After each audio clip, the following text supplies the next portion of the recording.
৮০ ঊর্ধ্ব বৃদ্ধা শাশুড়িকে শাস্তিস্বরূপ হাত বেঁধে শরীরে পাথর ও ইট চাপা দিয়ে রাখার অভিযোগ উঠল গুণধর বৌমার বিরুদ্ধে। যদিও বা গুণধর বৌমা বিষয়টিকে শাস্তি নয় ডাক্তারের নিদান বলে দাবি করলেও মানতে চাননি এলাকার মানুষ।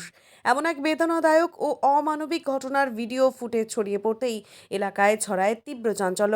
খবর পেয়ে দ্রুত ঘটনাস্থলে পৌঁছন স্থানীয় ওয়ার্ড কাউন্সিলর। বিষয়টি জানতে চাইলে অভিযুক্ত বৌমা ঝর্ণা দাস জানান, চিকিৎসকের কথায় ওই কাজ করেছি, এটা কোনো মতেই শাস্তি নয়। যদিও বা কোন চিকিৎসকের পরামর্শে কাজ করেছেন তিনি তা জানাতে পারেননি। বিষয়টি জানাজানি হতেই সন্ধ্যা থেকে কাতারে কাতারে মানুষ ভিড় জমাতে শুরু করে নবদ্বীপ পৌরসভার ৫ নম্বর ওয়ার্ডের প্রতাপনগর শিমুলতলা এলাকায়।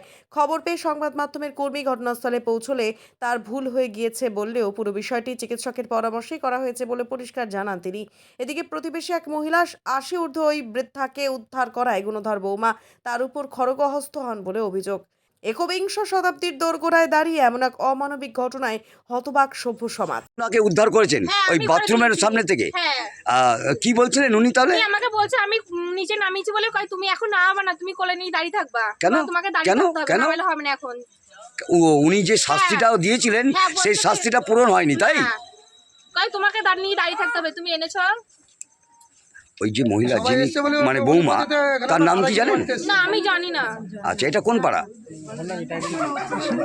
শিমুলতলা। এটা শিমুলতলা। আপনার নাম? আমার নাম জবা সরকার।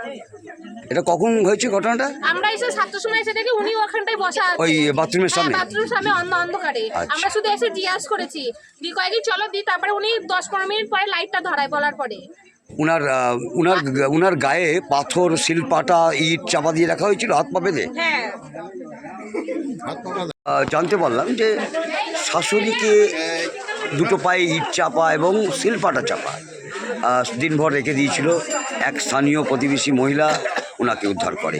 কিন্তু বর্তমানে এখন যা দেখা গেল, শাশুড়ি বলছে না আমি পড়ে গিয়েছিলাম এবং ডাক্তার বলেছে। কতটা এটা সত্যি কথা? আমি মানে কিছুক্ষণ আগে আমি একটা আমার মোবাইলে একটা ভিডিও ক্লিপিং দেখলাম, তাতে দেখে আমি খুব মর্মাহত, খুব কষ্ট পেয়েছি যে একটা বৃদ্ধাকে এভাবে হাত বেঁধে পায়ের মধ্যে ইট চাপা দিয়ে পাথর চাপা দিয়ে রেখেছে, আর সে বৃদ্ধার চাচার খুব চিৎকার করছে। দেখে খুব খারাপ লাগলো। খোঁজ নিলাম কোথায় বাড়ি, জানতে পারলাম যে আমারই ৫ নম্বর ওয়ার্ডের এই শিমুলতলা অঞ্চলের বাড়ি। আমি আমার এলাকার মা বোনেদের নিয়ে এসেছিলাম, মহিলাকে জিজ্ঞাসা করলাম, মহিলা পুরো অস্বীকার করলেন। প্রথমে এমন ঘটনা হয়নি। যখন তাকে ভিডিওটা দেখালাম, ভিডিও দেখার পরে বলছে এটা আমি চিকিৎসার জন্য করেছি, ডাক্তার বলেছে। কোন ডাক্তার বলেছে তখন উনি চুপ হয়ে যা বলতে পারছেন না। পরবর্তীতে উনি শাশুড়িকে যেভাবে শিখিয়ে দিয়েছে, বৃদ্ধা মানুষ হয়তো নিরাপদে মানে থাকার জায়গা আতঙ্কে ভুগছে আমার মনে হচ্ছে। ভদ্রমহিলাও হয়তো তাকে শিখিয়ে নিয়েছে যে তুমি এই কথা বলবে, কেউ যদি জিজ্ঞাসা করে, হতে পারে। আপনি এই ওয়ার্ডের কাউন্সিলর? আমি ওয়ার্ডের কাউন্সিলর। কিন্তু যদি ঘটনাটা সত্যি হয়, এর থেকে মানে দুঃখের কিছু আর নেই। মানে একটা অমানবিক ঘটনা। এবং আমি বলবো যদি ঘটনা সত্যি হয়, ওই মহিলার অর্থাৎ বৌমার কঠিনতম শাস্তি হওয়া প্রয়োজন, শাস্তির দরকার। এবং আমিও সেই শাস্তির দাবি করছি। আপনার নাম? আমি ওয়ার্ডের কাউন্সিলর, আমি ঝন্টুলাল দাস, আমি ওয়ার্ডের কাউন্সিলর।